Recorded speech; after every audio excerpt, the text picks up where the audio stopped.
No YouTube? Tá, já está no YouTube, já estamos no YouTube. Gente, boa noite, desculpa aí os problemas operacionais. Estamos aqui no StreamYard, que era outro programa que a gente tinha tentado aí, não deu certo. Então, hoje, excepcionalmente, nós teremos uma live especial. Reencarnação está na Bíblia? Então, com vocês, o meu amigo Paulo Neto. Muito bem, boa noite a todos. Desculpem o nosso pequeno atraso aí, mas esse programa não está funcionando no navegador, aí nós tivemos que usar esse aí, que já usamos outras vezes, então agora deu certo. Então, nosso tema é a reencarnação está na Bíblia? Seria até uma pergunta, né? Que faltou uma interrogação, que seria até uma pergunta. Então, o que nós vamos tentar ver, né? Descobrir isso aí, né? Se está ou se não está. E se está, onde que está também, né? Tá certo? Vamos lá.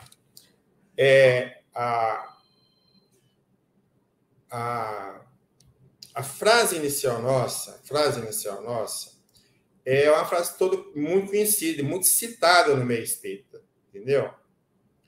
E essa frase é: nascer, morrer, renascer ainda, progredir sem cessar, tal é a lei. Essa frase é tida como de quem? De Allan Kardec. Porém, não é. Na verdade, essa frase está escrita no dome lá do túmulo dele, no cemitério Père Lachaise, né, em Paris. E eu não achei autoria, não achei em obra nenhuma Kardec falando isso, embora o teor da frase represente o pensamento de Kardec. Mas representar o pensamento é uma coisa, ele ter falado é outra completamente diferente. Tá? Não achei quem o autor dela, não achei. Eles citam um escritor, eu fui na obra do escritor, acho que ela é alemão. Aí eu fui lá na obra também, não achei. Tentei tudo que tem jeito, não achei. Então, por enquanto, fica sem a autoria desconhecida, né? E passa só a título de informação que não é de Kardec. Bom, primeira coisa que a gente tem que colocar que a reencarnação é uma crença muito antiga. Por que isso? Porque para mostrar que não é invenção do espiritismo, né? Então, nós vamos pegar esse livro do Dr. Hernando Guimarães Andrade, Você é Reencarnação, e lá ele vai falar para nós o seguinte: o livro de Fontaine sobre Egito menciona uma referência ainda mais antiga da palingênese. A palingênese seria, etimologicamente, nascer de novo, gerar, né? Mais ou menos uma coisa, o novo nascimento. Então, continua lá, o que aí vai pegar do livro da Fontaine. Antes de nascer, a criança já viveu e a morte não é o fim. A vida é um evento que passa como o dia solar que renasce. Então, faz a comparação com o Sol. O Sol morre todo dia, nasce no dia seguinte, morre e nasce. Então, é o ciclo da reencarnação, é mais ou menos essa comparação, é até bem legal. Bom, então nós estamos aqui em 2000 a.C., nós vamos pegar mais ou menos 1400 a.C., tem essa prancha do papiro de Hunef. Então, dentro dessa prancha tem essa frase: a verdade manifesta-se pelas reencarnações. E também tem no papiro Anana, né, de 1320 a.C., vai falar: o homem retorna à vida várias vezes, mas não recorda de suas prévias existências. Olha o esquecimento passado aí, né? Exceto algumas vezes em sonho. Kardec fala isso, que em sonho nós podemos lembrar. Ou com um pensamento ligado a algum acontecimento de uma vida precedente. No fim, todas essas vidas seriam reveladas. Ou seja, num tempo, quando a gente estiver no mundo espiritual, nós vamos ter acesso a todas essas vidas que nós vivemos através dos vários personagens. Então, está tudo falando o que fala o Espiritismo, e aí a data é 1320 a.C. Isso que é interessante, quer dizer, é coisa bem antiga mesmo, né? E aqui tem um papiro Ani, ele foi escrito entre 1200 a 1500 a.C., não consegui precisar a data, e lá fala o seguinte: os homens não vivem apenas uma vez e depois desaparecem para sempre. Vivem inúmeras vidas em lugares diferentes. Nós nascemos numa cidade, nascemos em outro, num país, e vai por aí fora. Mas nem sempre neste mesmo mundo. Nascer em outros mundos, está falando de progressão pelos mundos também. E em meio a cada vida há um véu de sombra. Em meio a cada vida nós temos o esquecimento, né? O véu de sombra é o esquecimento. as portas finalmente se abrirão e veremos todos os lugares que nossos pés percorreram desde o início dos tempos. Então, vai chegar um momento que nós vamos ter acesso a todo o nosso passado de uma forma tranquila. Então, mais ou menos o que está falando no outro papiro também. Bom, um dado que é interessante, que a gente não pode deixar de falar nele, é a questão do povo hebreu. Então, nós temos no livro Êxodo uma informação de que os hebreus ficaram escravos lá no Egito por 430 anos. Então, o que nós questionamos é o seguinte, num período deste, ou seja, 430 anos, dá cerca de 12 gerações, e tomando uma expectativa de vida de 35 anos, é inconcebível, né, aceitar que os judeus tenham saído do Egito com a sua cultura totalmente livre de qualquer contaminação das crenças e costumes daquele povo, do povo egípcio. Não tem lógica. Né? Com 35 anos, provavelmente eles perderam de toda a sua cultura. Se ficar alguma coisa, é pouca. Agora, que saíram carregados da cultura dos egípcios, com certeza. Então dentro desse aspecto nós queremos colocar também que a reencarnação veio junto. A ideia da reencarnação, a crença. Bom, e como é a reencarnação para os espíritas? A bem da verdade, para nós, os espíritas, o fato da reencarnação estar ou não estar na Bíblia não faz a menor diferença, porquanto a temos a reencarnação, né, como uma lei divina natural e não como um fundamento teológico. Não é mesmo? Aí vemos nesse livro Reencarnação baseado em fato, nós vamos trazer uma informação interessante. Então, o Carl Miller vai falar o seguinte: a palavra reencarnação foi gradualmente aceita para transmitir a ideia da possibilidade de um espírito humano ou alma ter diversas vidas sobre a Terra. De acordo com o dicionário inglês Shorter Oxford, foi usada pela primeira vez em 1858, sendo definida como o ato de encarnar novamente. O que eu achei interessante e muito curioso aqui foi justamente essa data, 1858. Eu não encontrei na codificação Kardec tendo falado que ele criou a palavra reencarnação, e realmente não está lá, e fala de espiritismo, de espírita, sim, de reencarnação não fala, mas uma coisa parece que para mim ficou evidente, que ela se popularizou por conta da doutrina espírita, porque aí foi usada mesmo, né? Passou a ser usada a partir da publicação do Livro dos Espíritos, né? Em 18 de abril de 1857, ou seja, estou arredondando um ano depois, ela já foi parar no dicionário. Então, isso é um dado que eu achei interessante, pelo menos curioso, né? Revista Espírita do ano de 1862. A reencarnação não é, pois, uma opinião, um sistema, como opinião política ou social, que se pode adotar ou recusar. É um fato. Então, a reencarnação é um fato ou não é. Se é um fato, é inútil não ser de gosto de todo mundo. Tudo o que se disser não impedirá de ser um fato. Então, o cara pode protestar do jeito que ele quiser. Se a reencarnação existe, ele vai passar para a reencarnação. Pode fazer o que quiser. Então, essa é a ideia. E dentro do conceito da doutrina, é uma lei natural. Né? É uma lei natural. Aí eu achei essa frase interessante. Então, eu estou falando o seguinte: há duas maneiras de ser enganado. A primeira que nós conhecemos, né? Uma é acreditar no que não é verdade. Então, você acreditando na mentira, você está sendo enganado. Mas tem essa outra que ele vai passar, que eu achei fantástica. Então, a outra maneira de ser enganado é se recusar a acreditar no que é verdade. Então, se o cara não acredita na reencarnação, por exemplo, está sendo enganado, né? Porque essa que é a ideia, né? Poder-se-ia perguntar: a origem da crença dos espíritas na reencarnação seria, porventura, por ter sido ela revelada pelos espíritos superiores? Vamos ver o que Kardec disse sobre isso? Então, vai falar o motivo pelo qual ele adotou a crença. Então, lá diz Kardec: se nós e tantos outros adotamos a opinião da pluralidade das existências, ou seja, a reencarnação, não foi somente porque ela nos veio dos espíritos, mas porque nos pareceu a mais lógica e que só ela resolve as questões até agora insolúveis. Se nos viesse de um simples mortal, nós a adotaríamos do mesmo modo. e não hesitaríamos antes de renunciar às nossas próprias ideias. Então, o mais forte do que eu achei aqui foi o Kardec disse, eu acertei porque tem lógica. Então, só através da reencarnação, nós vamos explicar coisas que acontecem na vida. Por que uma pessoa, uma criatura, nasceu totalmente deficiente, que uma não fala, outra não vê, a outra não ouve, e outra não anda? Por que isso? Sendo Deus o Criador de todos e deve amar todo mundo da mesma forma. Então, a reencarnação vai explicar, é isso que eu estou falando. Então, a lógica dos casos insolúveis é isso aí. Continua lá. Do mesmo modo, teríamos repelido, embora vindo dos espíritos. Então, ele vai falar aqui importante, uma coisa importante que a maioria de nós talvez nem saiba, né? Se ela nos parece contrária à razão. Ó, se não tem lógica, eu não vou nem aceitar. Não estou nem aí para quem está passando essa informação, né? E ainda acrescenta, como repelimos muitas outras. Ou seja, tem outras informações que repeliu porque não tinha lógica. Então, para a gente perceber o critério de Kardec de selecionar as mensagens.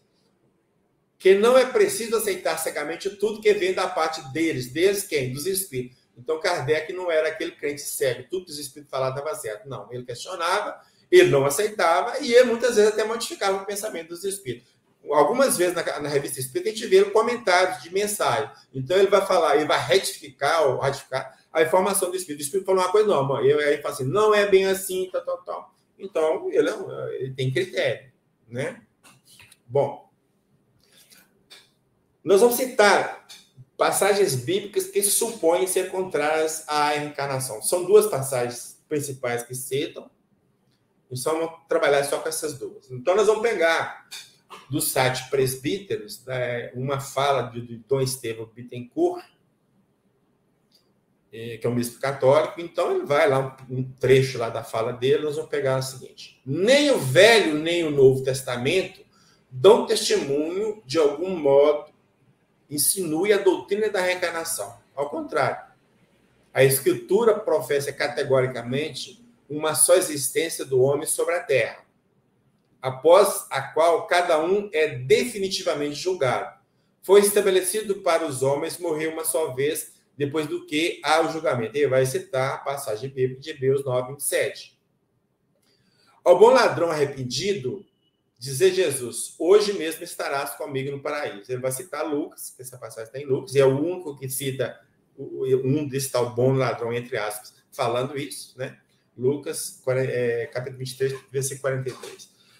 Veja que coisa interessante, como os argumentos muitas vezes não tem lógica, não tem sentido, porque eles esquecem de uma outra coisa. Então, veja bem.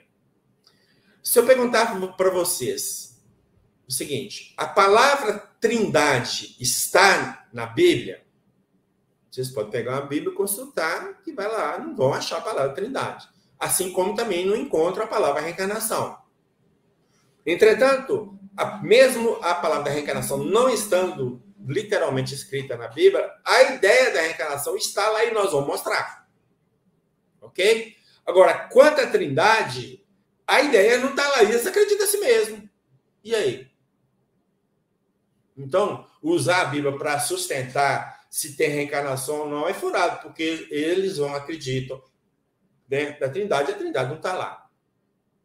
E preste atenção aqui, porque nós vamos comentar uma passagem ali, e eu gostaria só de chamar a atenção de vocês.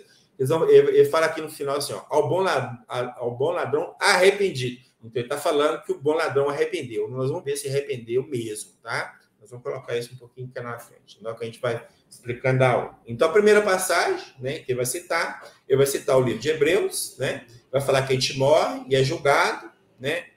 Bom, então, o questionamento para nós é muito simples. 2. Se depois da morte cada um de nós é definitivamente julgado, como foi dito por Dom Estevão Bittencourt, então para que servirá o tal do juízo final, no qual se ele acredita. É ele que o se refere a ele. Então ele acredita no juízo final. Olha, se você morreu, você foi julgado, então você vai ter 2 julgamentos. Se você não passar no primeiro, você pode ganhar no segundo. E se você perder no primeiro, você... E como é que fica? Outra coisa, eles defendem que a morte de Jesus foi para a remissão dos pecados. Se nós seremos julgados, então a morte de Jesus não foi para a remissão do pecado. Então, usando os argumentos dele, a gente coloca eles em xeque, dentro da crença que eles têm. respeitando, porque é problema de crença para lá, mas justificar essas crenças para rebater a reencarnação que os espíritas acreditam, eu acho que não foi um montão, não, porque eles estão bem pior que a gente dos argumentos dele, que falta muito mais lógica do que do nosso lado. Bom, vamos ver o que a escritora Elizabeth Clare Prophet vai explicar a respeito dessa passagem de Hebreus. A primeira coisa a ser considerada na passagem, deve morrer uma só vez, é o seu contexto. Então, o que acontece? Vai ter que ver na Bíblia como que ela foi dita, por que ela foi dita, é isso que é o contexto. É ver o contexto, por que ela foi dita. Então, ela continua lá. O autor de Hebreus não está tentando negar a reencarnação. Primeiro ponto. Ao contrário, está explicando que o sacrifício de animais fazia parte da antiga aliança estabelecida por Moisés, deixando de ser necessária na aliança estabelecida por Jesus. Na antiga aliança, os sacerdotes de Israel tinham que fazer muitos sacrifícios usando o sangue de animais. Mas na nova aliança, Jesus derrama o seu próprio sangue, um sacrifício só precisa ser feito uma vez. Então, por isso que o homem está ordenado a morrer uma vez, nesse sentido. Jesus morreu uma vez, e em função disso, não precisa de morrer mais. Toda hora você fazendo sacrifício na morte de Jesus. Né? É sem lógico, claro. O que o autor quer dizer com os homens devem morrer uma só vez? Continua Elizabeth. A explicação mais fácil é a de que ele está se referindo aos fatos, ao fato de os nossos corpos mortais morrerem uma vez. O corpo humano será usado apenas uma vez. Ninguém tentou argumentar o contrário, com exceção dos cristãos que acreditam na ressurreição dos corpos. E, depois do que vem um julgamento, pode se referir a retrospectivas da vida, com as que foram relatadas nas experiências de quase morte. O que ela está falando? Nas experiências de quase morte, as pessoas relatam que viram todos os acontecimentos dessa vida. Por isso que ela está falando retrospectiva. Né? Então, está usando essa comparação. Então, você avalia toda a sua vida, mais ou menos por aí. Mas um julgamento depois da morte não exclui a possibilidade de retorno à alma à Terra, usando um outro corpo mortal. Pois a passagem não diz, aí ela vai ser bem taxativa, os homens devem viver uma só vez. Né? Então, em cada corpo, nós só morremos uma vez mesmo, e não tem jeito. Né? Bom, a segunda passagem, que é a tal passagem lá que na Bíblia de Jerusalém tem o título de O Bom Ladrão, mas nós vamos pegar o teor da Bíblia Sagrada da editora Ave Maria. Então, vamos lá. O que fala lá na passagem? Um dos malfeitores, eram dois, né? Um dos malfeitores, ali crucificados, blasfemava contra ele. Ele quem? Jesus, né? Se és o Cristo, salva-te a ti mesmo e salva-nos a nós. Mas o outro o repreendeu. Nem sequer temes a Deus, tu que sofres no mesmo suplício, para nós isto é justo. Ou seja, o suplício para eles é justo. Recebemos o que merecemos, o que mereceram os nossos crimes. Ou seja, nós estamos sofrendo uma pena pelo que nós fizemos, então é justo. Mas este, se referindo a Jesus, não fez mal algum. E acrescentou, Jesus, lembra-te de mim quando tiveres entrado no teu reino. Jesus respondeu-lhe, em verdade eu te digo, hoje estarás comigo no paraíso. Primeiro ponto. Onde está que o tal de bom ladrão, bem entre aspas, se arrependeu? No texto. Não tem absolutamente nada. A única coisa que ele fez é reconhecer que a pena dele e do companheiro dele era justa e a de Jesus era injusta. E vocês vão desculpar a expressão. E com todo bom puxa-saco, ele virou para Jesus, ó, quando você estiver lá no céu, lá em cima, você lembra de mim. É isso que ele fez. Não é? Pronto, está escrito. Arrepender? Não arrependeu. Ele só queria estar lá, né? Por graça de Jesus, tá? De graça, né? Vir para o céu de graça. Bom, vamos prestar atenção porque tem uma coisa interessante.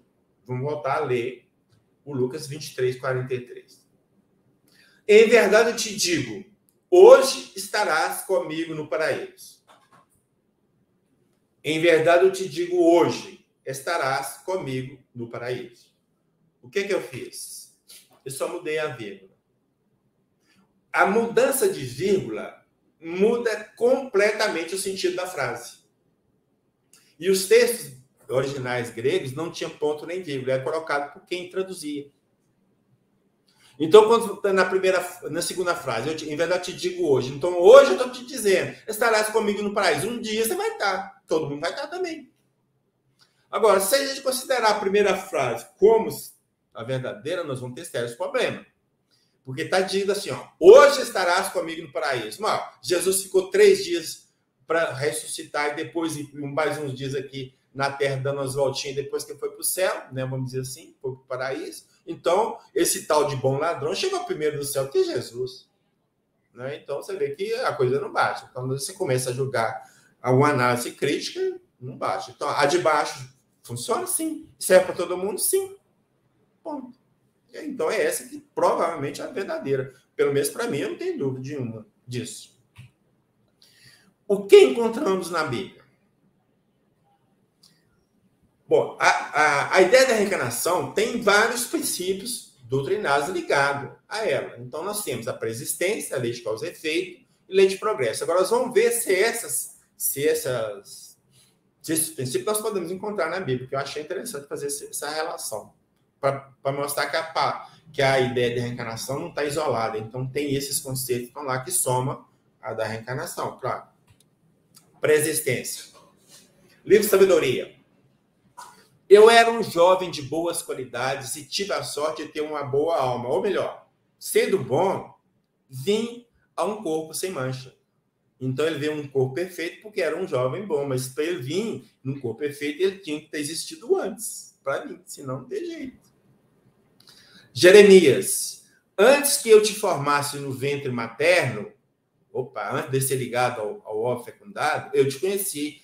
Então ele já existia antes. Né? E antes que saísse da madre que no sentido de útero, tá? Essa palavra era muito usada antigamente, hoje não se usa mais. Antes de sair do útero, eu te consagrei e te constituí profeta às nações. Então está falando do próprio Jeremias, antes dele vir, ele já conhecia, né? Então, preexistência. Efésios, carta de Paulo. Bendito seja Deus e Pai de nosso Senhor Jesus Cristo. Ele nos escolheu em Cristo antes de criar o mundo. Se Deus nos escolher antes de criar o mundo, é porque nós existíamos antes de criar o mundo ser criado. Né? Porque ele não tem como escolher uma coisa que não existe. Então, se tem escolha, então, né? Porque nós existimos, como espírito, obviamente. Lei de ação e reação.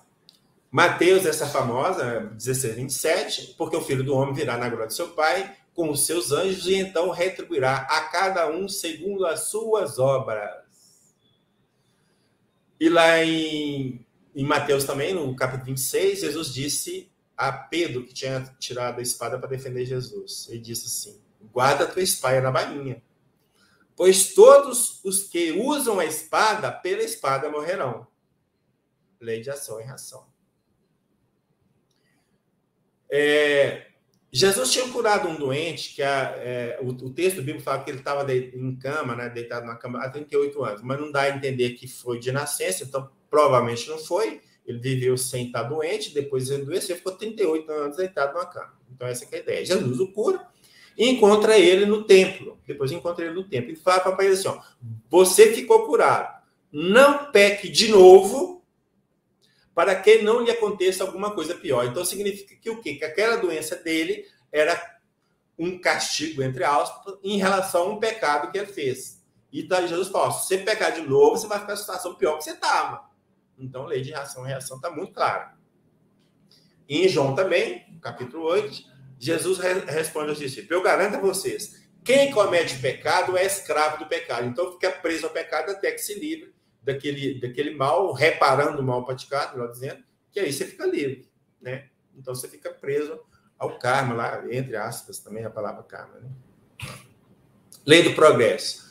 Jesus diz, sejam perfeitos como é perfeito o Pai de vocês que está no céu. Você está falando para ser perfeito e nós não tivemos condição de ser perfeito, ela mentiu, né? Como se diz. Então, sejam perfeitos, como nós vamos ser perfeitos? Nas reencarnações. Cada reencarnação a gente melhora um pouquinho, até que um dia nós nos tornemos anjos ou espíritos puros.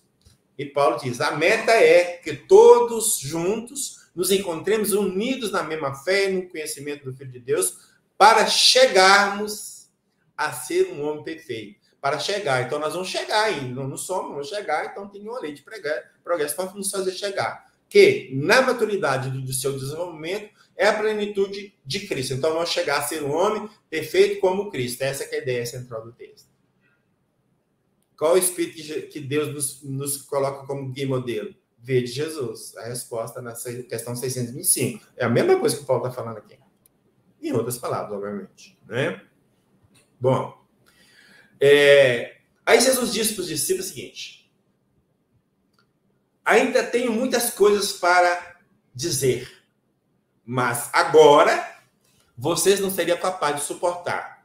Quando vier o Espírito de verdade, ele encaminhará vocês para toda a verdade. Então, ele está falando assim, agora eu não posso falar, vocês não vão entender. Mas lá na frente, quando eu vou mandar o Espírito de verdade, eu vou explicar, vocês vão entender. Então, houve um progresso daquela criatura. Se antes não compreendia, lá na frente passa a compreender, porque houve um progresso, na pior das hipóteses, intelectual daquela criatura, para ela poder entender. Então, está falando da lei do progresso. Né? Muito claro também. Significado do termo ressurreição na Bíblia. Então, o grande problema é que a gente vê na Bíblia o uso da expressão ressurreição, ressuscitar e tal, e se faz a confusão danada porque esse termo tem vários significados e muitas vezes é tomado um pelo outro, e aí que a confusão se faz. E nós vamos tentar aqui esclarecer alguns que nós percebemos, e não quer dizer que também só tem esse, né? Foi o que eu percebi, pode ser que tenha mais, né? Mas, primeiramente, nós vamos ver o que significa ressurreição no dicionário Aurélio, né?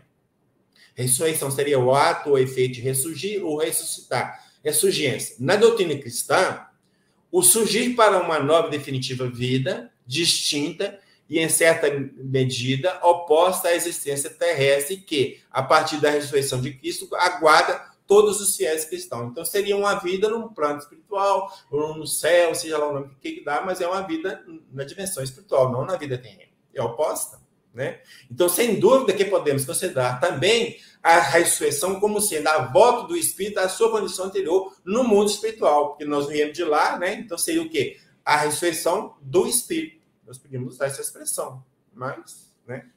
Então, vamos ver agora. Nós encontramos 4 significados para a palavra. E de acordo com o texto, nós vamos entender, nós vamos trazer os textos para mostrar como que nós vamos entender. O primeiro seria a alma voltar à vida espiritual. Né? Morreu, ressuscitou, no sentido de voltou para o mundo espiritual. A volta de um espírito que passa a influenciar uma pessoa a vida. Então, seria uma influência espiritual de um desencarnado sobre o encarnado. Até isso nós vamos achar lá. Voltar a viver no mesmo corpo, alguns casos de ressurreições, né, que nós vamos tentar explicar, vou citá-los aqui, e finalmente voltar a viver em um novo corpo, que aqui sim nós temos a ideia da reencarnação. Né? E eu já digo de cara, não temos nenhum conhecimento de que algum teólogo defenda essa tese que nós vamos defender aqui agora, que, conforme se verá, está evidente nos textos bíblicos, pelo menos a minha percepção está evidente. Né? Então nós vamos colocar cada um dos itens, vamos colocar as passagens, para a gente tentar ver o que a palavra ressurreição ou ressuscitar dentro do contexto aí, para a gente entender. Primeiro, então, que nós falamos, a alma voltar à vida espiritual. Marcos, capítulo 16. Depois de ressuscitar na madrugada do primeiro dia após o sábado, Jesus apareceu primeiro a Maria Madalena. Então, não é voltar à condição de espírito? Ela foi anunciar isso aos seguidores de Jesus. Quando ouviram que ele estava vivo e fora visto por ela, não quiseram acreditar. Em seguida, Jesus apareceu aos 2 deles e, finalmente, Jesus apareceu aos 11 discípulos enquanto estavam comendo. Então, a volta de Jesus, ele estava morto, sepultado, voltou, então ficou o tempo que Jesus ressuscitou, então voltou à sua condição de espírito. Então, aqui é dentro do contexto que nós estamos querendo trabalhar aqui, que é o primeiro item, voltar à vida espiritual. Mateus 22. Mestre, Moisés disse, se alguém morrer sem filhos, o irmão deste homem deve casar com a viúva. Pois bem, havia entre nós 7 irmãos. O primeiro casou e morreu, e foi acontecendo do segundo, terceiro, até que a mulher casou com todos os 7. Aí a pergunta, na ressurreição, de qual dos sete ela será mulher? Né?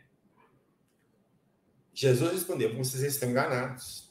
Na ressurreição, os homens e as mulheres não se casarão, pois serão como os anjos do céu. Então, está comparando a ressurreição como os anjos do céu. O que são anjos? Anjos são espíritos. Então, na ressurreição, nós voltaremos à condição de espírito. Muito simples. Não é? Mateus 22. E quanto à ressurreição, Jesus dizendo: será que não leram o que Deus disse a vocês? Aí vai citar uma passagem da Bíblia, do Antigo Testamento, melhor dizendo. Eu sou o Deus de Abraão, o Deus de Isaac e o Deus de Jacó. Ora, ele não é Deus dos mortos, mas dos vivos. Ouvindo isso, a multidão ficaram impressionada com o ensinamento de Jesus. Então, veja bem, Abraão, Isaac e Jacó já eram pessoas desencarnadas. Então, se Jesus está falando que Deus não é Deus de morto, mas de vivo, então Jesus está falando assim, ó, eles estão vivos do lado de lá. Então, a ressurreição do lado de lá, nós teremos uma vida espiritual. Então, vão ressuscitar em espírito. Né? A volta de um espírito que passa a influenciar uma pessoa viva. Essa passagem a gente vai usar em num outro momento, mas o foco nosso aqui é este. Né? Então, o rei Herodes ouviu falar de Jesus, cujo nome se tornara conhecido. Herodes dizia: João Batista ressuscitou dos mortos, e é por isso que o poder de fazer milagres opera nele. Nele quem? Jesus. Então, o ponto principal é que... Aí Herodes fala assim, é João a quem fiz degolar, quem ressuscitou. Então, qual que é a ideia de Herodes? Então, Herodes já tinha mandado matar João Batista, ele estava morto, foi degolado. E aí ele está falando assim, ó, Jesus está fazendo milagre, esses milagres todos aí, porque o espírito de João Batista baixou nele, para fazer a expressão bem vulgar para a gente entender. Então, ele está fazendo milagre pelo poder de João. Ou seja, o espírito de João Batista agindo através, vamos pôr aí, da expressão espírita, da mediunidade de Jesus, produziu os milagres. Essa é a ideia de Herodes. Tá? Então, exatamente aqui, a volta de um espírito que passa a influenciar uma pessoa viva para ele produzir qualquer coisa. Tá? Então, qual a expressão que foi usada? Ressuscitou dos mortos. Né? Então, a ressurreição aqui no sentido de influenciar, voltar à condição de espírito e influenciar uma pessoa viva. Bom, voltar a viver no mesmo corpo. No mesmo corpo. Então, nós temos narrativas bíblicas de ressurreição. Eu peguei só do Novo Testamento. Do Antigo tem uma lá, acho que, se não me engano, de Elias, o Eliseu lá, o filho da viúva lá, mas só peguei do Novo.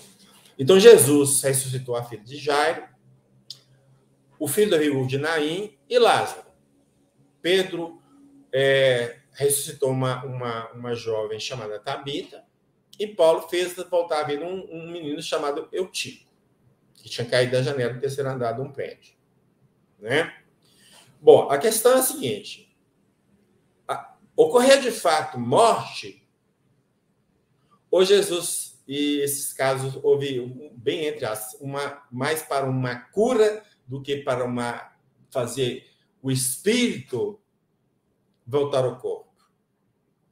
Veja bem, quando a gente fala em morte, nós estamos falando que o espírito foi desligado do corpo físico. Então, na imagem, o que nós temos? Nós temos o espírito, que, na verdade, ele parece com um perispírito, na dimensão espiritual. Nós temos o cordão de prata, que é uma extensão do perispírito que liga o corpo ao espírito, né? Ele se rompendo. Então, se rompeu lá, rompimento do cordão de prata. Então, rompeu o cordão de prata, morreu. E não tem como ligar esse perispírito de novo, a não ser em um novo corpo, uma nova vida. Então, se alguém foi ressuscitado, ele não estava tecnicamente morto. Mas na medicina da época, conhecimento da época, qualquer um que fechasse os olhos e voltasse, voltou, né? Morrer, voltou. Né? E pouco tempo atrás a gente se enterrava pessoas vivas, né? Então você imagina naquela época, né? O que acontecia. Então, nenhum caso desses aqui citados são realmente ressurreição no sentido estrito da palavra, né? De voltar ao mesmo corpo, mas sempre mais podemos entender aqui mais como cura. Mas a expressão que nós queremos ressaltar é usado o termo ressuscitar, ressurreição. Ok? Bom, agora sim, voltar a viver em um novo corpo. Então, agora sim, nós vamos cair no conceito da reencarnação. Então, veja bem, aquela passagem que eu falei que eu ia usar de novo, está aqui de novo. Então, o tetrarca Herodes ficou muito perplexo, pois alguns dizem, é João que foi ressuscitado dos mortos.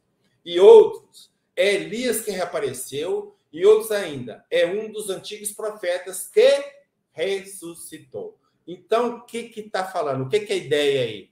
Se o João ressuscitou, voltou dos mortos, João não podia ser, porque João foi contemporâneo de Jesus. Então, o máximo que João ali é aquela ideia do espírito desencarnado influenciar um vivo. Mas Elias morreu. E um dos antigos profetas também morreu. Então, se um dos antigos que ressuscitou, eles estão querendo falar o quê? Que um dos antigos profetas reencarnou como João Batista. Muito claro. Né? Olha, reencarnou. Como João Batista, não, ainda não. Né? Reencarnou. Está falando de Jesus. Uns antigos. Então, foi um dos. O Elias, por exemplo, voltou, reencarnou como Jesus. O Eliseus, ou Jeremias, ou Isaías, sei lá, qualquer um. Voltou e reviveu como Jesus. Então, o ressuscitar aqui bem claramente no sentido de reencarnar. Lucas 9 também. Jesus perguntou, quem dizem as multidões que eu sou? Eles responderam, alguns, ou seja, alguns dos povos, alguns da multidão, dizem que tu és João Batista. Outros que é Elias, mas outros acham que tu és algum dos antigos profetas que ressuscitou. É o mesmo entendimento de cima, é praticamente o que eu vou falar de cima, com outras palavras. Tá? Então, aqui não precisa nem espichar muito não, porque tá aí, a ideia é a mesma. Tá? São passagens um pouquinho diferentes uma da outra, mas o contexto é um pouquinho diferente, mas a ideia das duas é a mesmíssima, não tem nem como falar mais nada aqui, é tudo igualzinho. Bom, agora nós vamos entrar num tópico interessante, que nós vamos fazer a relação de Jesus com a reencarnação. Nós vamos trabalhar 4 tópicos. Nós vamos falar do diálogo de Jesus com Nicodemos. Nós vamos falar do encontro de Jesus com o cego de nascença. E vamos falar que Jesus não nega que alguém possa voltar. E vamos ver Jesus afirmar que João é Elias que devia vir. Ok? Tudo isso que nós vamos trabalhar agora. E agora que vocês vão ver que está lá, a reencarnação, a ideia da reencarnação está lá. Aqui também já percebeu que sim, né? A ideia da reencarnação já está aqui. Bom, talvez a gente até citar alguma coisa aqui desse aí lá na frente para a gente entender melhor. Então, vamos lá no diálogo de Jesus com Nicodemos. Mas antes de falar, nós temos que registrar uma coisa interessante. O historiador judeu chamado Flávio José, que viveu de 37 a 103 depois de Cristo, então ele foi quase contemporâneo de Jesus, ele ficou bem na época de Jesus. Jesus, teoricamente, desencarnou no ano 33, né? Então ele nasceu um pouquinho depois que Jesus. Então ele vai falar de 3 seitas judaicas que existiam, e essas seitas são citadas, né? Ou pelo menos 2 dessas são citadas no Evangelho. Dos essênios, não. Dos saduceus e dos fariseus, sim. Então, vamos ver o que José fala dos fariseus. Ele era um fariseu e Nicodemos é um fariseu. Por isso que eu estou trazendo esse contexto para a gente poder entender a fala de Jesus. O diálogo de Jesus com Nicodemos. Então, lá, José dizendo, ele está falando dos fariseus, então eles, os fariseus, julgam que as almas são imortais, que são julgadas em um outro mundo e recompensadas ou castigadas segundo foram neste. Então, são julgados no mundo de lá, segundo que eles procederam nessa vida aqui, sejam numa questão de viciosas ou virtuosas. Que umas, olha agora o que é interessante, que umas das almas, não, são eternamente retidas prisioneiras nessa outra vida, então fica presa lá. e que outras retornam a esta vida terrena. Então, veja bem que interessante. Então, para o contexto da época, o castigo era ficar no plano espiritual e o prêmio era voltar a essa vida. Então, nós temos o quê? A ideia da reencarnação está aqui. Então, se eu estou mostrando que a ideia da reencarnação está aqui, então não se pode falar que na época de Jesus não acreditava na reencarnação. Acreditava sim, pelo menos a classe dos fariseus, parece que ela era mais numerosa, e nós vamos ver nos textos que nós vamos citar, que está lá a ideia da reencarnação sim. A palavra reencarnação, não. Claro, mas a ideia da reencarnação está lá e já começamos a ver isso. Ok? Então, vamos lá. Então, o relato do diálogo de Jesus com Nicodemos. Ora, havia entre os fariseus, um homem chamado Nicodemos, um dos principais dos judeus. Este foi ter com Jesus de noite e disse-lhe: Rabi, sabemos que é mestre vindo de Deus, pois ninguém pode fazer estes sinais que tu fazes se Deus não estiver com ele. Respondeu Jesus: em verdade te digo, que se alguém não nascer de novo, não pode ver o reino de Deus. Perguntou-lhe Nicodemos: como pode um homem nascer sendo velho? Porventura pode tornar a entrar no ventre de sua mãe e nascer? Só um detalhe, esse aqui, muitas vezes o texto, em algumas traduções, em vez de falar se não nascer de novo, vai trazer se não nascer do alto. Parece que a expressão pode ser traduzida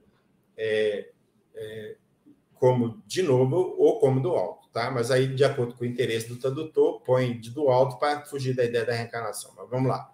Jesus respondeu: em verdade te digo, que se alguém não nascer da água e do Espírito, não pode entrar no reino de Deus. O que é nascido da carne é carne, o que é nascido do Espírito é Espírito.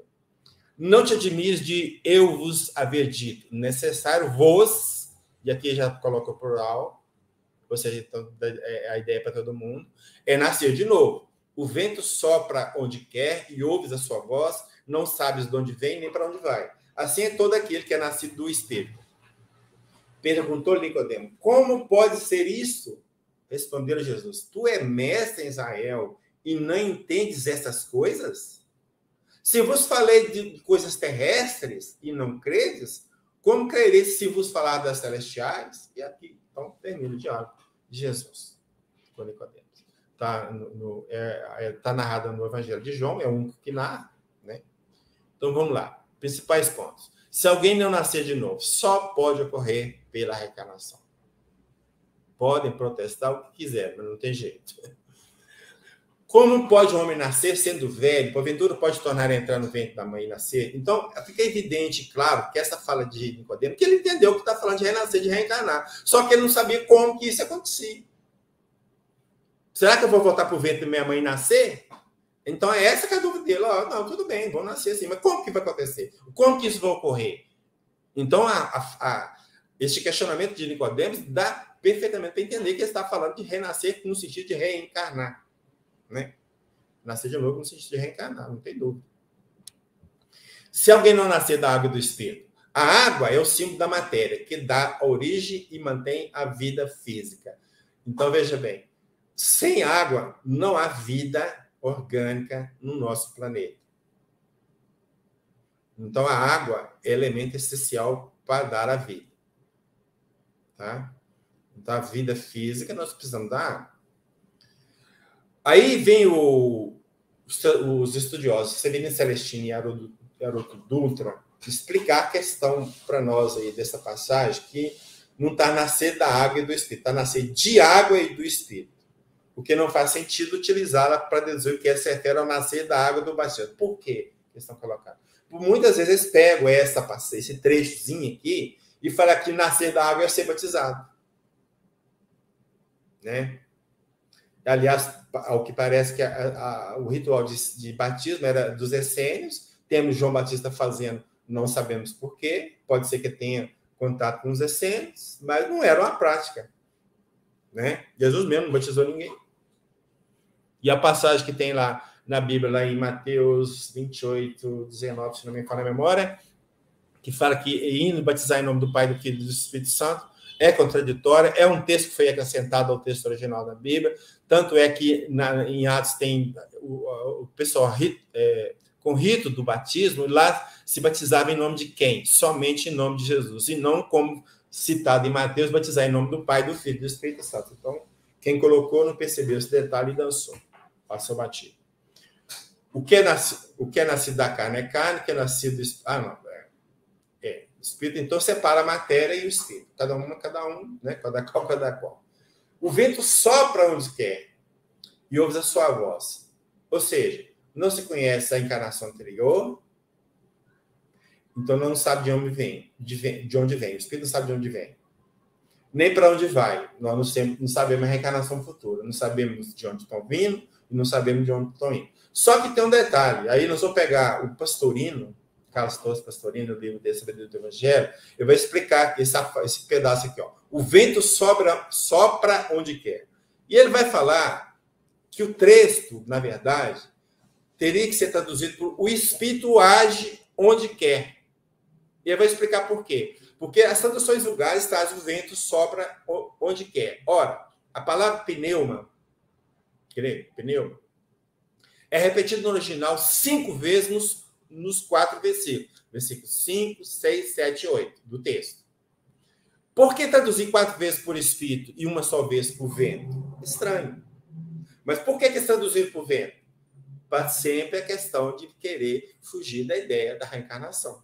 Tá certo? Aí manipula o texto. Né? Cego de nascença.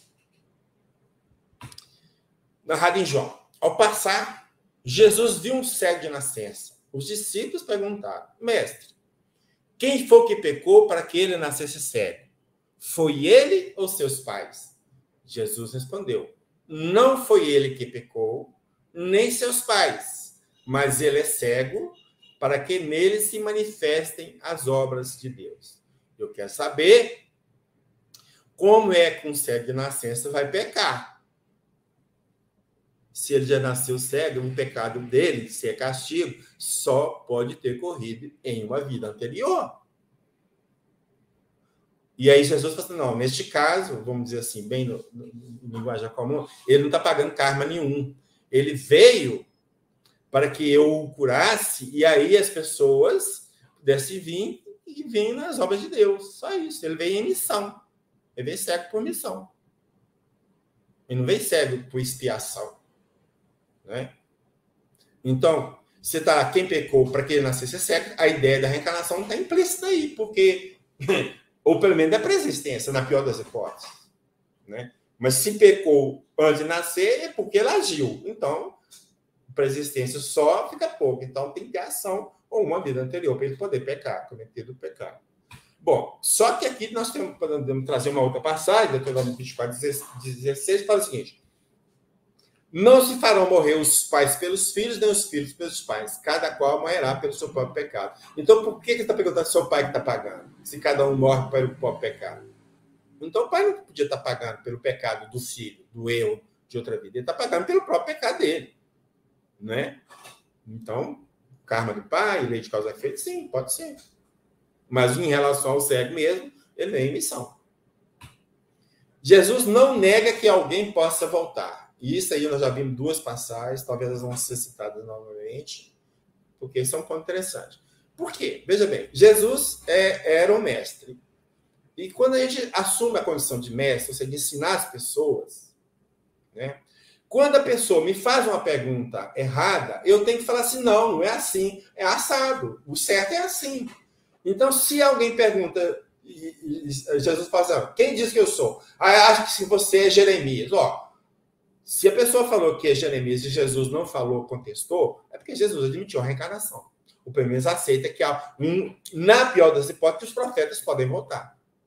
Então, está implícita a ideia da reencarnação. Porque se não fosse, você fala, não, gente, não existe. Profeta, ele não volta, cada um é cada um, a vida é uma só. Papapá. Ele não falou absolutamente nada disso. Não tem um momento Jesus contestando a ideia da crença comum de que uma pessoa podia voltar. Esse é o ponto principal que as pessoas não tocam.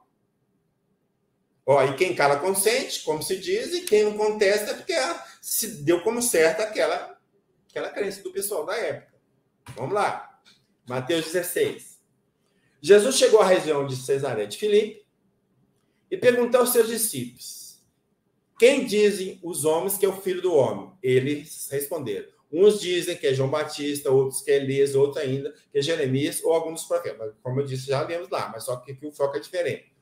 Então Jesus perguntou: e vocês, quem diz que eu sou? Simão Pedro respondeu: tu és o mestre, o Filho de Deus vivo. Então, veja bem, se Jesus podia ser, João Batista não podia, porque foi contemporâneo. Vamos lá, Elias, Jeremias ou algum dos antigos profetas, só podia ser esses personagens reencarnados. Mas ele não protestou. Ele falou: não pode existir, não acontece, ninguém pode. Não, o que vocês acham que eu sou? Ele deu como uma coisa natural, normal. Normal. Sem trauma nenhum. Aí, Mateus 17. Os discípulos têm muita vergonha dizendo: porque isso aqui é a passagem da transfiguração do Monte Tabor. Depois que eles descem lá, aí eles interrogam Jesus. Aliás, assim, por que eles interrogam Jesus? Aparece Moisés e Elias conversando com Jesus e eles ficam assim: agora não estou entendendo mais nada. Às vezes a Escritura fala que Elias tinha que botar a mão, Elias não estava ali? Então é este que é o ponto, né? Então, aí eles falam: Elias não tinha que vir primeiro? Esse é o questionamento deles. De fato, aí Jesus fala: de fato, Elias virá e restaurará todas as coisas. Eu, porém, vos digo que Elias já veio e não o reconheceram. Se lá está falando que Elias ia voltar, e Jesus está falando que Elias voltou, só voltou pela reencarnação. Não tem outro jeito. Né? E aí o texto completo. Aí os discípulos entenderam que Jesus estava falando de João Batista, mas nós vamos ver a coisa mais focada, mais direta em relação a João Batista daqui a pouco. Tá? Eu estou aqui só antecipando um pouquinho, mas está lá. Aí, exatamente agora. Então, nosso tópico é: João Batista é Elias que devia vir, a afirmação de Jesus, não é minha. Vamos lá. Primeiro, nós temos um livro, nós vamos falar sobre a profecia sobre a vinda de Elias. Então, a nossa base é o livro de Malaquias, no capítulo 3, versículo 1, 23 e 24. Então, o texto está lá: eis que eu enviarei o meu mensageiro para que prepare um caminho diante de mim. Eis que eu vos enviarei Elias, o profeta, antes que chegue o dia de Yahvé, grande e terrível. Ele fará voltar o coração dos pais para os filhos e o coração dos filhos para os pais. Então, veja bem, aqui é muito claro e objetivo. Eu vou enviar novamente o profeta Elias. Ok? Vamos lá. Bom, aí nós vamos encontrar uma passagem que vai fazer o anúncio da chegada de Elias. Então o anjo aparece a Zacarias e fala para ele assim: não temas, Zacarias, porque tua súplica foi ouvida. A Isabel, tua mulher, que era estéril, te dará um filho, ao qual porás o nome de João. Terás alegria e regozijo, e muitos se alegrarão com o seu nascimento. Ele caminhará à sua frente com o espírito e o poder de Elias, a fim de converter os corações dos pais aos filhos e os rebeldes à prudência dos justos. Espera aí, converter os corações dos pais aos filhos? Eu já ouvi isso em algum lugar, não já? Ah lá, onde que vai estar isso? Exatamente, fecha com a profecia de Malaquias. Fará voltar o coração dos pais para os filhos e o coração dos filhos para os pais. Exatamente. Está fazendo uma ligação direta com a profecia de Malaquias, que fala que Elias vai voltar. Então, esse João, então é Elias que está voltando para cumprir a profecia. Ok? Bom, tem um detalhe muito interessante que no texto aqui está assim: com o espírito e o poder de Elias. Então, vamos ver esse detalhe aqui. Então, o que a gente observa é o seguinte: que as Bíblias, de uma forma geral, eu percebi o seguinte: toda vez que eles estão variando muitas traduções, eles estão querendo esconder alguma coisa. E foi o caso aqui.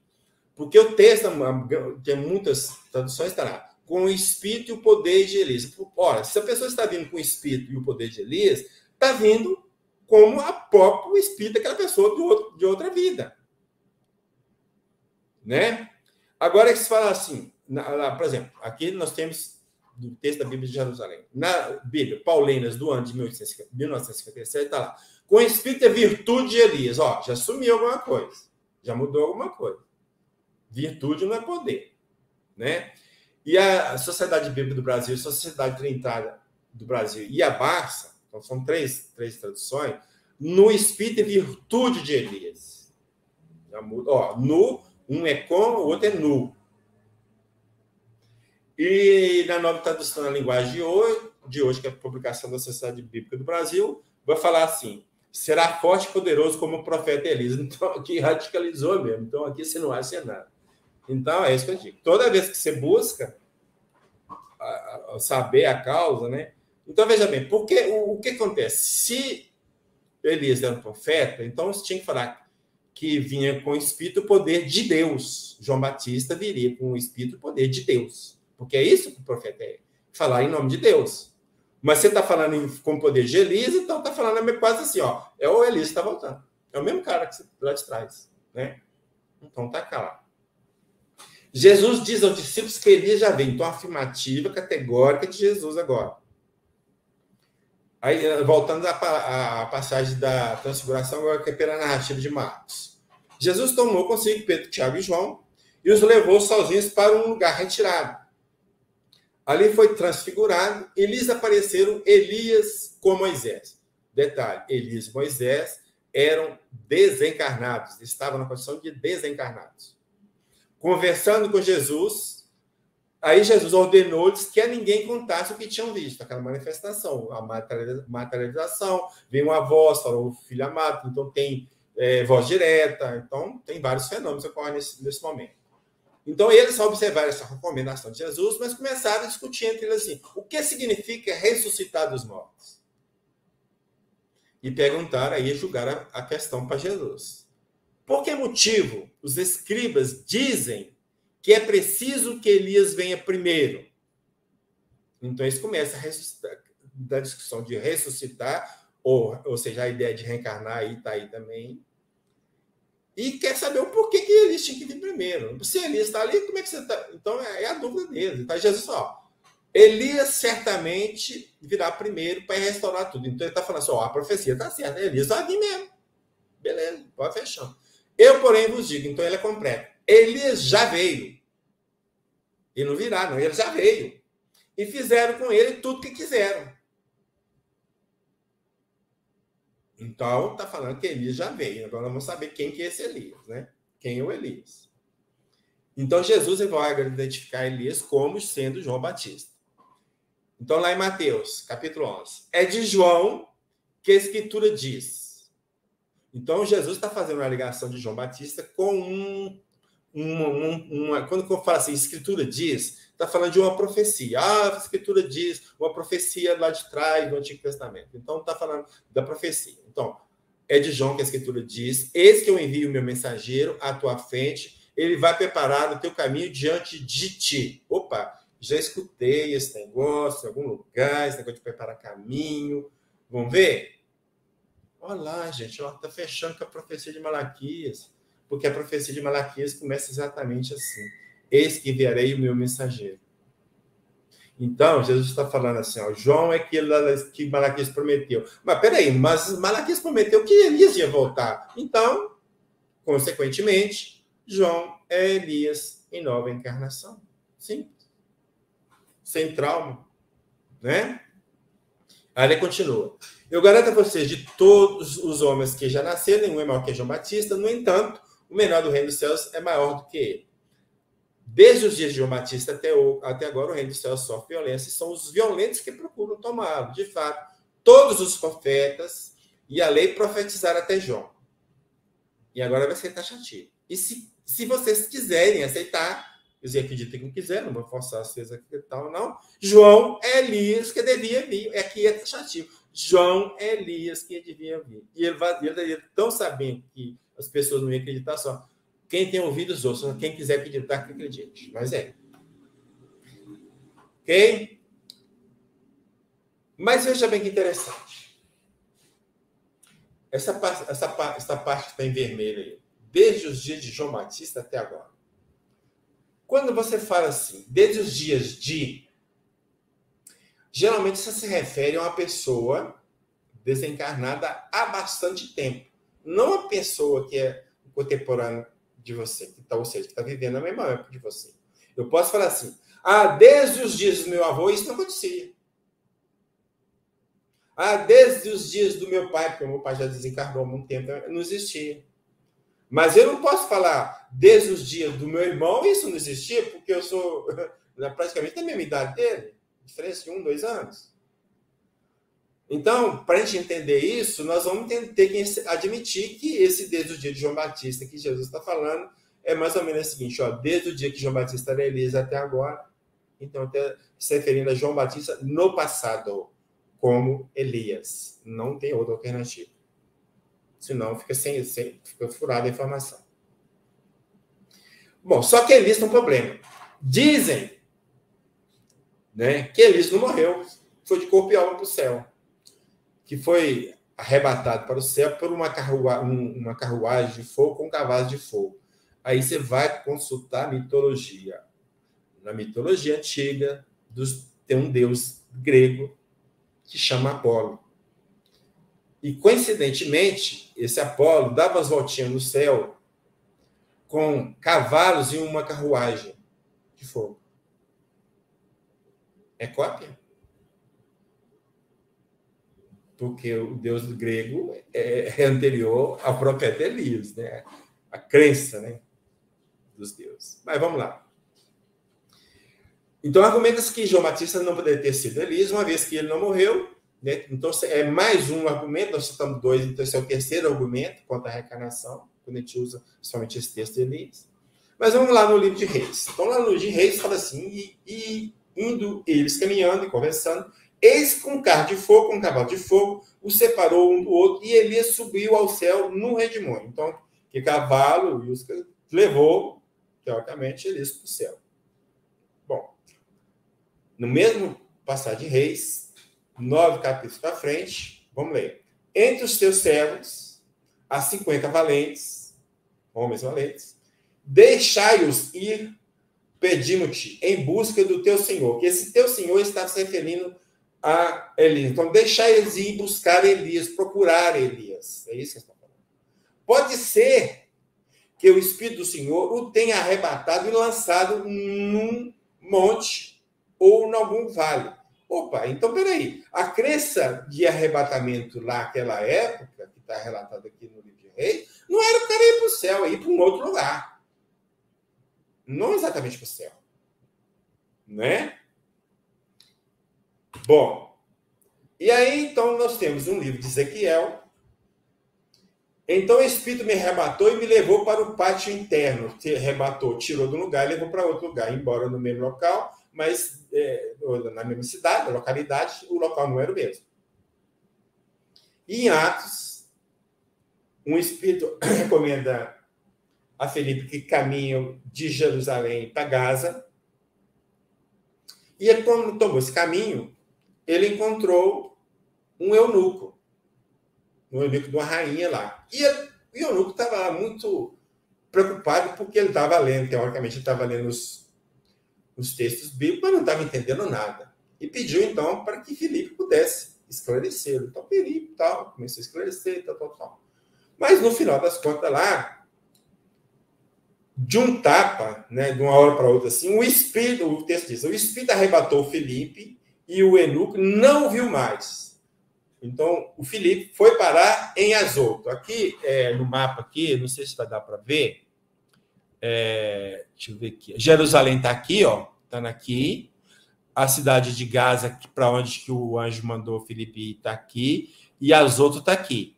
Então, em algum ponto aqui eles encontraram e o espírito de Filipe foi direto para a cidade de Azoto. Foi arrebatado, foi tirado de um local e foi levado para a cidade de Azoto. Então, o arrebatamento é levar para um outro local, não é levar ninguém para o céu de corpo e alma. Não existe isso, como dizia o Kevin. Isso não existe. Aqui nós vamos pegar uma informação muito interessante do escritor Paulo Finotti, no livro Ressurreição, ele vai trazer essa informação. Posteriormente, a Bíblia informa que Jeorão, que era um rei de Israel, recebeu uma carta de Elias. Aí vai citar a fonte de 2 livros de Crônicas, segundo livro de Crônicas, capítulo 21, versículo 12 a 15. Assim, continuou Paulo Finotti, quando Jeorão, rei de Judá, começou a reinar, já havia ocorrido o que está escrito em 2 Reis. E se 2 Reis o quê? É aquele arrebatamento de Elias, tá? E se Elias ainda podia enviar uma carta ao rei Jeorão, é porque após a sua ascensão, entre aspas, continuava aqui na terra profetizando para o reino de Judá. Então, se ele escreveu uma carta para o rei, é porque estava aqui na terra. E aí? Divulgada a tese, foi para o céu, de corpo e alma. Né? Bom, e aí, um outro ponto aqui. Ressurreição da carne? Que a gente pode questionar, que é um contraponto à ideia da reencarnação. Ah, nós não vamos reencarnar, nossa carne, nosso corpo vai ressuscitar.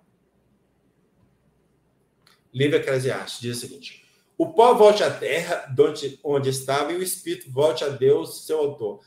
Se o pó volta à terra, por que você vai ressuscitar de carne e osso? Lucas, o reino de céus está dentro de vós. Você está dentro de vós, não é um local para você ir de corpo e alma. João, o Espírito é que dá vida, isso aqui fala de Jesus. O Espírito é que dá vida, a carne não serve para nada. Ó, se ela não serve para nada, o que eu vou fazer com essa carne no mundo espiritual? E mais, João diz, Deus é Espírito. Então, beleza, Deus é Espírito, nós lá junto no reino do céu, junto de Deus é Espírito, nós carne. Ah, não tem sentido, né? Numa dimensão totalmente diferente, esquece o que nós fizemos aqui. E aí nós vamos pegar Paulo, que é o apóstolo dos gentios, que vai deixar muito claro numa carta que ele faz aos Coríntios. Primeira carta, capítulo 15, versículo 35 a 50. Então Paulo diz lá: todavia alguém dirá, como é que os mortos ressuscitam? Com que corpo voltarão? Olha a pergunta dele. Os mortos vão voltar? Ressuscitar? Sim, mas qual corpo? Insensato. Aquilo que você semeia não volta à vida, a não ser que morra.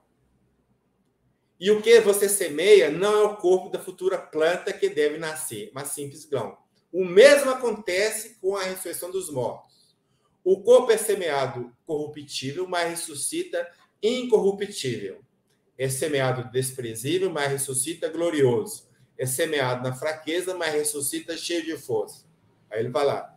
É semeado corpo animal, corpo carnal, corpo de carne e osso, mas ressuscita corpo espiritual. Corpo espiritual, perispírito. Né? Se existe o corpo animal, também existe o corpo espiritual. Olha como que ele vai fechar. Eu lhes digo, irmãos, que a carne e o sangue não podem receber em herança o reino de Deus. Ou seja, você de corpo, de carne e osso não tem como ir para o céu. Para essa expressão vai ficar bem claro. Por quê? Porque lá a dimensão é outra. Então você joga o seu corpo na sepultura, a ideia dele, você está plantando um corpo, vai nascer um outro. Qual outro? O corpo espiritual. Então daquele corpo vai sair um outro corpo. Não é aquele corpo mais carnal, porque agora é um outro. É o corpo espiritual que chama. Ainda fecha. Ressurreição do corpo não pode existir, porque a carne e o sangue não é do reino de Deus. Ponto. Mas claro que isso não tem jeito. Né? E aqui está a nossa fonte de bibliografia que nós juntamos para fazer esse estudo.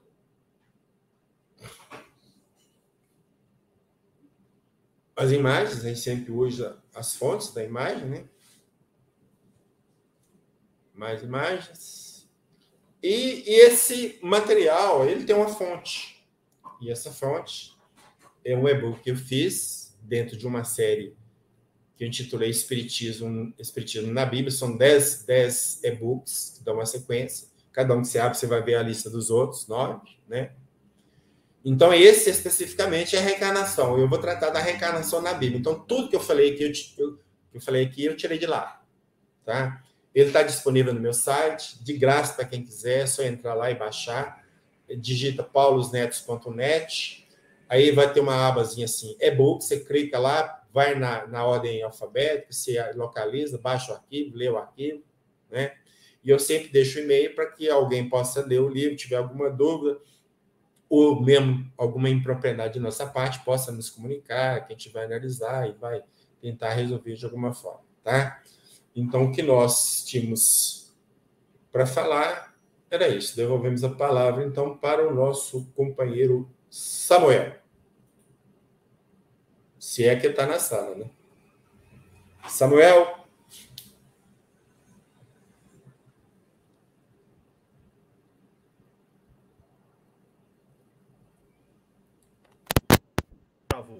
Tá aí, rapaz?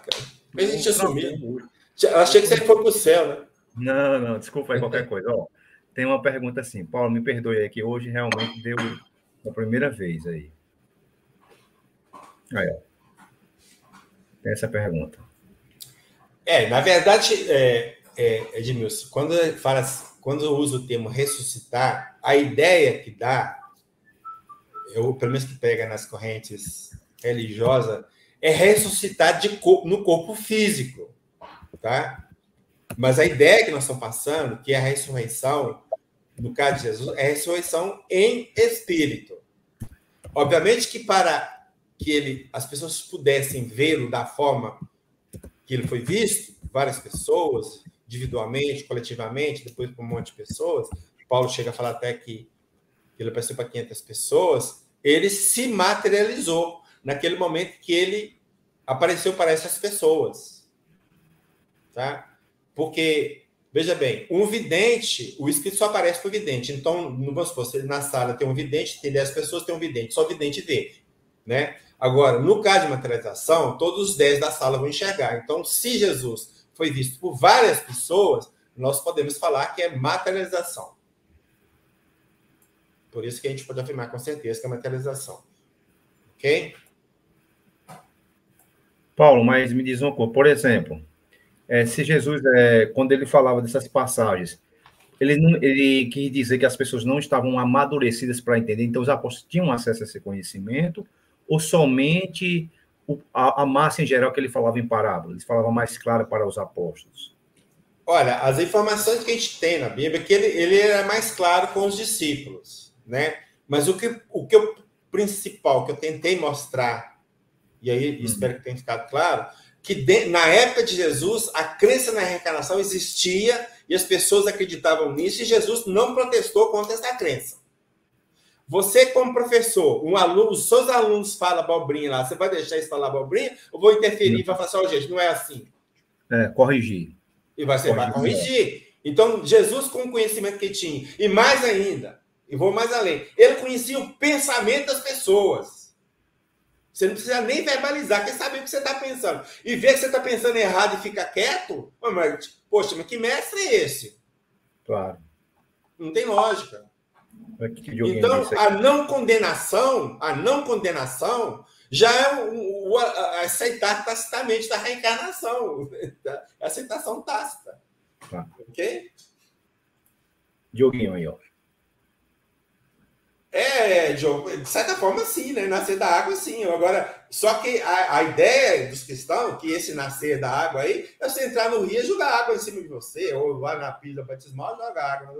Você nasceu de novo, você se tornou um novo homem. Não tem nem sentido, né? Não tem nem sentido.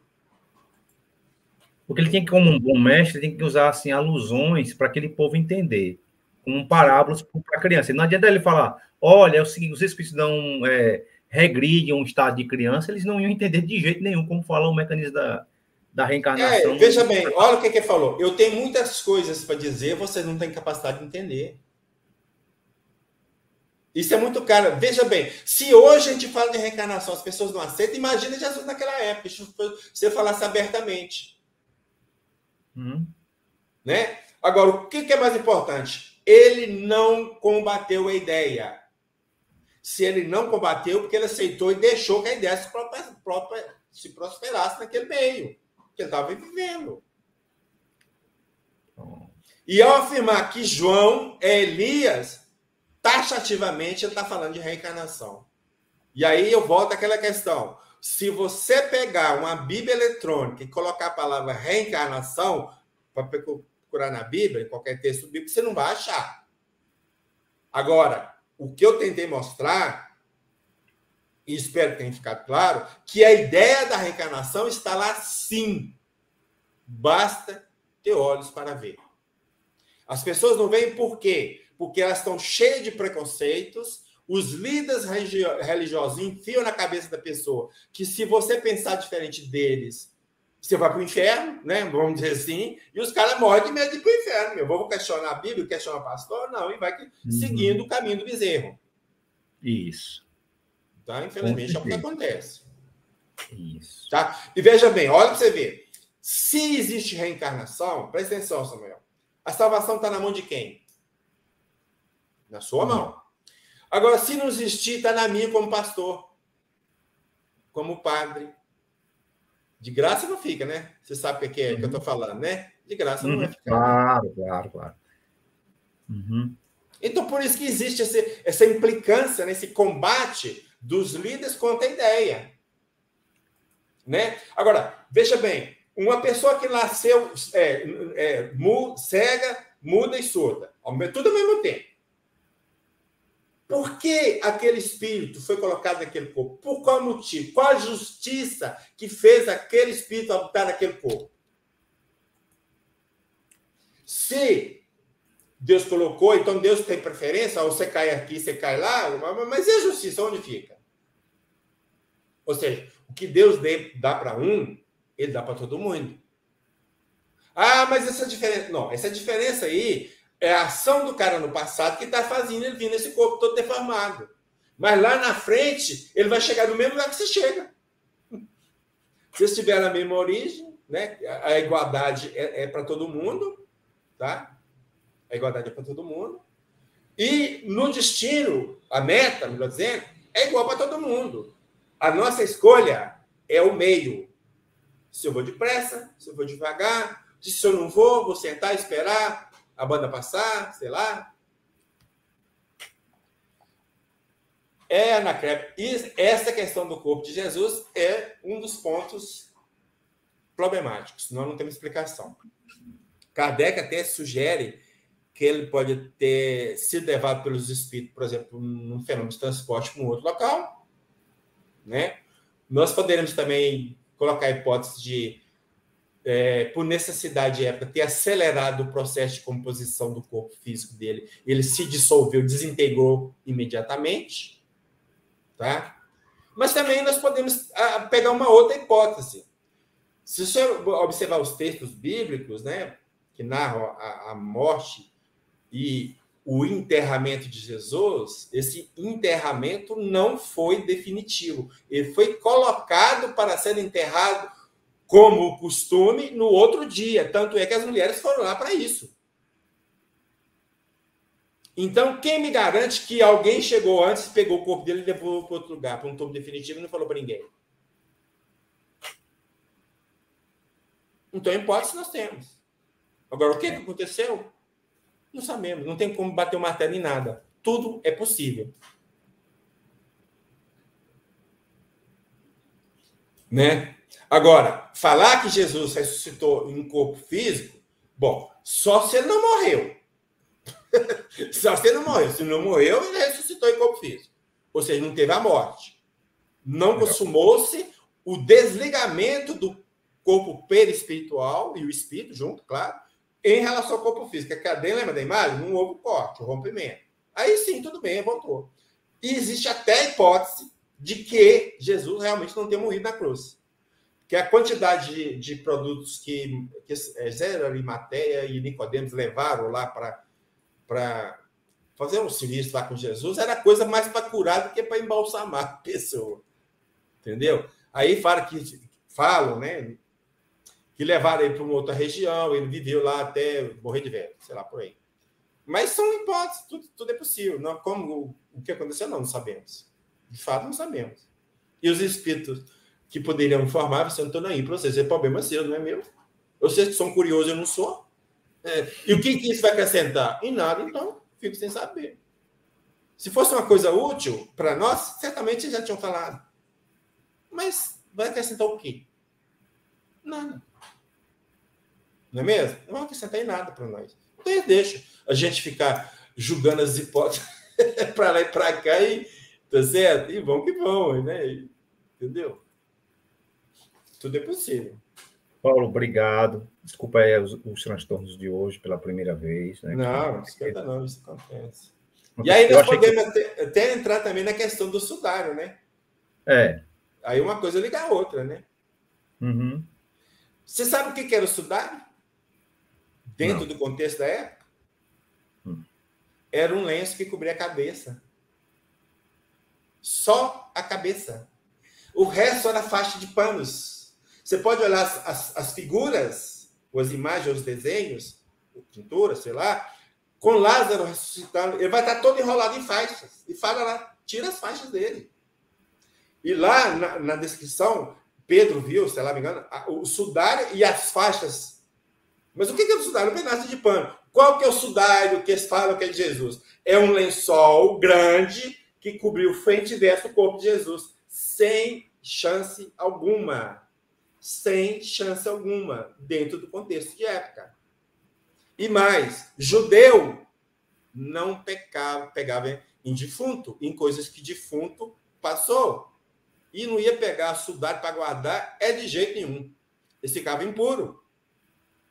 Então, isso é crença que inventaram, sei lá, como que aconteceu, quem pintou, que é daquela época, com absoluta certeza que não. Se vocês acham que estou apelando, muito simples. Vai no meu site, tem um artigo sobre isso, sobre o Santo Sudário, vocês podem pesquisar. Aliás, virou até e-book, nem artigo, virou e-book tão grande que ele estava, transformando em e-book. Está lá no meu site. Isso é a questão do Santo Sudário. Se era um milagre ou uma falsificação medieval. Está lá o artigo.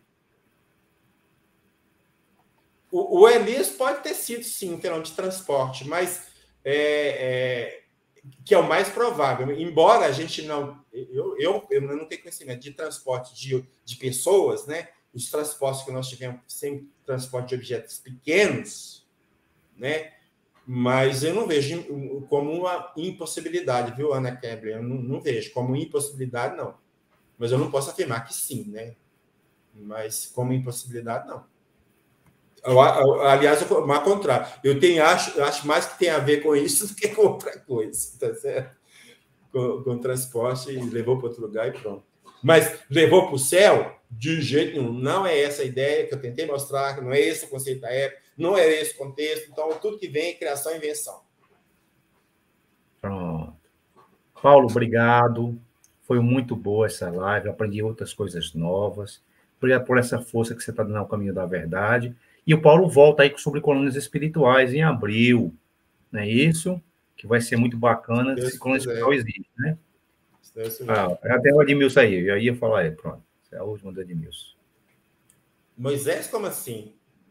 Moisés? Por que Moisés, Edmilson? Não entendi. Nós temos que Elias, o profeta Elias,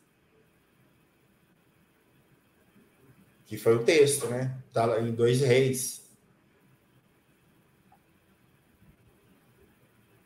E lá, tanto é que os discípulos de Elias, né, foram procurar, ficaram 3 dias procurando ele. Então, se não acreditasse que fosse transportar para um outro lugar, por que quiser procurar?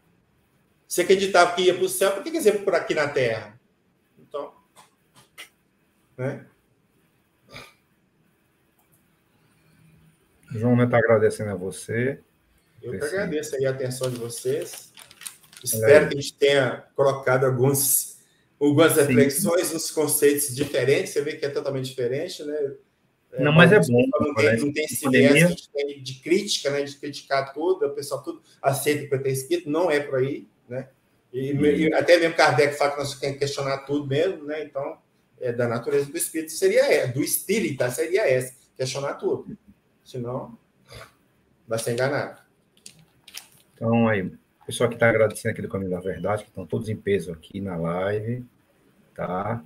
Então, Paulo, a gente se fala e, como você sabe, você é da casa, né? Se Deus quiser, nós vamos falar de novo e vamos programar esse próximo estudo. Isso, um abraço. E Livro dos Médios, para quem quiser estudar, quinta-feira no Google Meet, sempre temos o Livro dos Médios e temos o Livro dos Espíritos do Caminho da Reencarnação, que foi o estudo de hoje. Quem quiser, de graça, é só me buscar lá no meu particular, eu vou dar meu telefone para quem quiser, 85-99615-2526. Nós não vamos completar o estudo com a reencarnação e as pesquisas científicas, não? Bora. É só marcar. Eu acho que um dá sequência do outro e o conjunto fica... Perfeito. Muito Aí legal. bota vídeo, bota outras coisas, né? A gente marcaremos, sim, com certeza. Sim. Tá bom? Está Né? à disposição aí, a hora que vocês quiserem. Não, na hora. A gente vai conversar direitinho. Aí, um abraço, tudo de bom. Vocês gostaram aqui. Foi maravilha. Encerrar aqui a live. Se inscreva no canal, né? Para o Paulo voltar com outros temas muito bons. É só se